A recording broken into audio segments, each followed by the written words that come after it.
It was more than just an otherworldly catch by Trout. It was a play that had supposedly objective members of the media walking around the press box with their hands on their heads. It was a media madhouse here Wednesday morning at USC's campus as Pat Haden met with the media to discuss the firing of Steve Sarkisian. Perhaps most shocking of all the information given was that Haden hasn't even spoken with Sarkisian since Sunday morning. Going into the bottom of the ninth inning, Angels fans were still hopeful even though they were down a run, and that's because center fielder Mike Trout was leading off the inning. A ground ball was hit down to Taylor Featherston at second base, and the crowd roared, knowing that was the final out. Or so they thought, until Featherston reached for the ball. But 16 years later, Haden has moved to the beach game and is back in the hunt for another Olympic berth. It has inquisitive minds all over asking, how in the world is he doing this? The Senate approved 4 pro-gun House bills. If passed, they will allow you to take guns into low-security government buildings and freely discharge weapons on private property.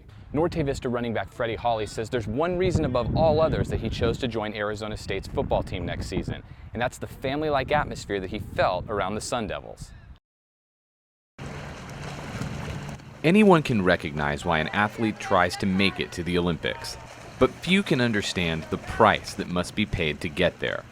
Courtney Mathewson knows. The 29-year-old water polo player won gold with the United States team in London during the 2012 Games. But was that moment worth the effort it would take to get there again? At 29, Mathewson is the oldest member of the U.S. women's senior national team, and her body is starting to feel the effects of years and years of strenuous work. The hardest part of my routine is repeating it day after day. You start the week fresh on Monday, you get into good workouts and a lifting session, and you're physically and emotionally exhausted and drained of your energy, and it's only Monday. Monday, Tuesday, Thursdays we lift in the morning from 7 to basically 9 a.m. We run through a 2-hour weight session with our coach, and then we hop in the water and usually do some conditioning for about an hour, hour and a half. We get out around 10:30 and we have a little bit of a break. Go ahead and let Lorenzo have an opening remark. Well, good morning. Obviously, like everyone here, we're looking forward to this season. And then the afternoon practice is from 1:30 to 4:30, and that is mostly all water polo. So we do drills, passing, shooting. For Mathewson, the work ethic was honed while winning 4 consecutive national championships at UCLA. The time that I had at UCLA from 2004 to 2008 were some of the greatest years of my life. I was thrust into it in the very beginning. This is the standard, this is expectations. We train this hard. This is what we want to accomplish every single season. 7 years later, Mathewson is now one of the unquestioned leaders for Team USA. Courtney leads by example. She might not be the most vocal, but you know, every day in and out of the water, she's giving 100%. So Courtney definitely leads by example and giving hard work every day. But all the success in the pool comes with a price. I've had a few injuries. I have had 2 shoulder surgeries, 2 torn ligaments in my finger. That lasted a year and actually just hurt my back. So I think with my age and playing for so long and it's just so physically demanding on your body, it just kind of one thing after the other. I think we should all be prepared for the beginning of the season. Feeling a little different, feeling a little awkward as people adjust. There might be a lot more whistles blown.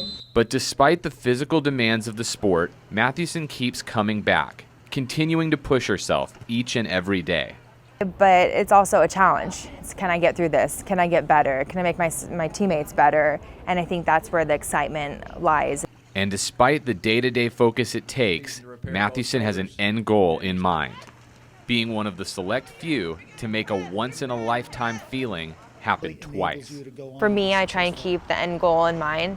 The thought of possibly competing at the Olympics again you can't find another feeling that's going to match that. When we stood there on the podium, we were all holding hands in our matching Nike uniforms, and they announced us as Olympic champions, United States of America. We were all sobbing. Like everything that you'd ever put in from day one to the sport, inside and out of the water, paid off, and it was all totally worth it. Mathewson is planning on hanging her swim cap up after 2016. This almost surely is her last shot at the podium, and she knows that each day of practice means she's one day closer to the career finish she's aiming for. For Cronkite Sports in Los Angeles, I'm Nick Smith.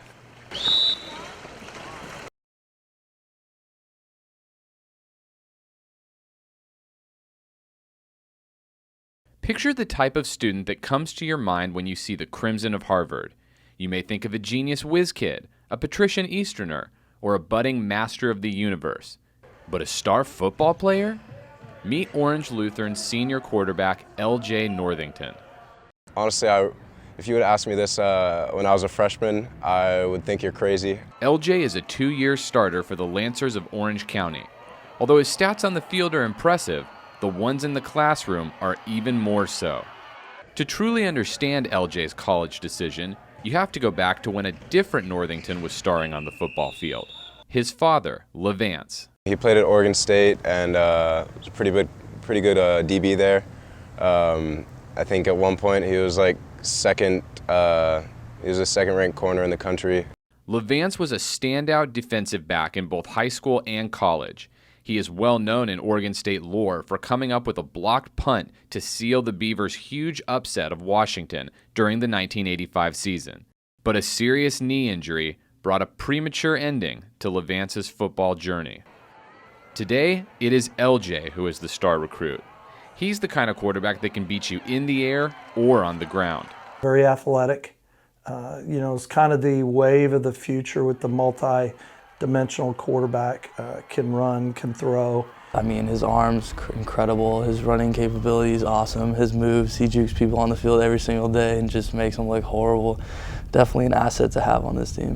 When it came to deciding on the right college, LJ and his family were looking for a school that could help him on and off the field.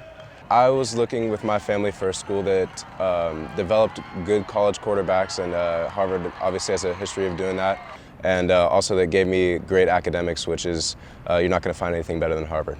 And although LaVance's injury cut short his own career decades earlier, it now provides perspective for his son, illustrating that a college choice should be about more than football. I remember him always telling me you're only a player away from being just an average Joe, just a regular guy. So you got to always have something to fall back on when football's done, because it's not going to last forever. The word he used to me when we talked about him committing to Harvard was, I'm making a 40-year decision, not a 4-year decision. LJ is grateful for a dad who helped him make his college choice. And it may not be their last collaboration together. I want to hopefully work on Wall Street in finance, and then maybe start up a business with my dad. Whether his first professional job is in football or on Wall Street, LJ is sure the next chapter in his life will prepare him well for either path. For Fox Sports West, I'm Nick Smith with the Cronkite Sports Bureau in Los Angeles.